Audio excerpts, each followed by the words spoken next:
कौन था वह राक्षस जिसका वध भगवान श्री राम ने नहीं बल्कि माता सीता ने किया? सुने पूरी कहानी। रावण की मृत्यु के बाद प्रभु श्री राम रावण के छोटे भाई विभीषण को लंका का सारा राजपाट सौंपकर अयोध्या लौट आए और स्वयं अयोध्या का राजपाट चलाने लगे।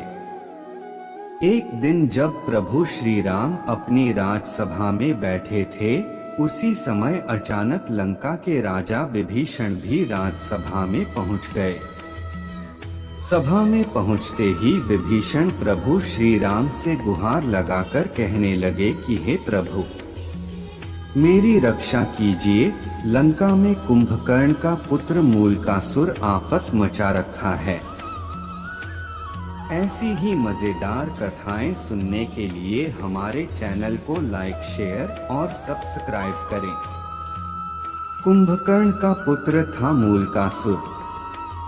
विभीषण ने प्रभु श्री राम को बताया कि कुंभकर्ण का यह मूलकासुर नामक पुत्र असल में मूल नक्षत्र में पैदा हुआ था, जिसकी वजह से कुंभकर्ण ने इसे जंगल में फेंकवा दिया था। जंगल में फेंके जाने पर इसका पालन पोषण मधुमक्खियों ने किया था। मूलकासुर बड़ा होकर ब्रह्मा जी की घोर तपस्या किया। उसकी तपस्या से खुश होकर ब्रह्मा जी ने उसे वरदान दिया था। उसी वरदान की वजह से वह बहुत शक्तिशाली हो गया है और लंका में उत्पात मचा रखा है। हे प्रभु, जब उसे अपने पिता के वध के बारे में पता चला तो उसने यह प्रण ले लिया कि मैं पहले धोखेबाज विभीषण को मारूंगा, इसके बाद राम को। विभीषण की बात सुनकर प्रभु श्री राम ने हनुमान और लक्ष्मण को सेना लेकर लंका भेज दिया। इधर जैसे ही मूलकासुर को राम की सेना के आने की बात पता चली तो वह भी अपनी सेना के साथ लंका के बाहर आ गया। दोनों सेनाओं के बीच करीब 7 दिनों तक घोर युद्ध चलता रहा, लेकिन मूलकासुर अकेले ही श्री राम की सेना पर भारी पड़ रहा था। मूलकासुर को स्त्री के हाथों मरने के मिला वरदान। उधर प्रभु श्री राम जब अपने मंत्री सहित लंका पहुंचे तो उन्हें भी युद्ध के बारे में पता चला, जिससे वे चिंतित हो गए। उसी समय ब्रह्मा जी भी वहां पर आ गए और प्रभु श्री राम से कहने लगे कि हे भगवान, इसे मैंने स्त्री के हाथों से मरने का वरदान दिया है, इसलिए आप सीता को यहाँ बुलाकर उनसे ही इसका वध करवाइए।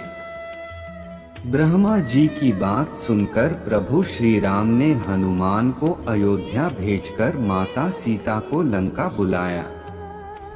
लंका पहुंचने पर प्रभु श्री राम ने माता सीता को मूलकासुर के बारे में पूरी बातें बताईं। प्रभु श्री राम की बात सुनकर माता सीता को क्रोध आ गया। क्रोध में ही उनके शरीर से एक तामसी शक्ति निकल पड़ी। यह शक्ति सीता की छाया में चंडी का रूप धारण कर लंका की तरफ चल पड़ी। सीता ने मूलकासुर पर चलाए 5 बाण। उधर प्रभु श्री राम का इशारा पाकर वानर सेना मूलकासुर की तांत्रिक क्रिया को तहस-नहस करने लगी, जिस पर मूलकासुर क्रोध में अपनी तांत्रिक क्रिया को छोड़कर वानरों को खाने के लिए उनके पीछे दौड़ पड़ा। वानरों के पीछे दौड़ते दौड़ते वह युद्ध के मैदान तक आ गया। युद्ध के मैदान में पहुंचकर जब वह सीता की छाया को देखा तो गरजकर बोला, तू कौन? इस पर सीता की छाया ने गर्जना करते हुए कहा कि मैं तुम्हारी मौत चंडी हूँ। तूने मेरा नाम लेने वाले ऋषि मुनियों को खा डाला था, इसलिए अब मैं तुम्हें मारकर उसका बदला लूंगी। इतना कहकर छाया सीता ने मूलकासुर पर 5 बाण चलाए। दोनों में घोर युद्ध हुआ। अंत में छाया सीता ने चंडिकास्त्र का प्रयोग करते हुए मूलकासुर का वध कर दिया। मूलकासुर का वध करने के बाद छाया सीता वापस लौटकर माता सीता के शरीर में प्रवेश कर गई। ऐसी ही मजेदार कथाएं सुनने के लिए हमारी चैनल की ऐसी ही वीडियो पाने के लिए हमारी चैनल को लाइक, शेयर एंड सब्सक्राइब कीजिए। धन्यवाद।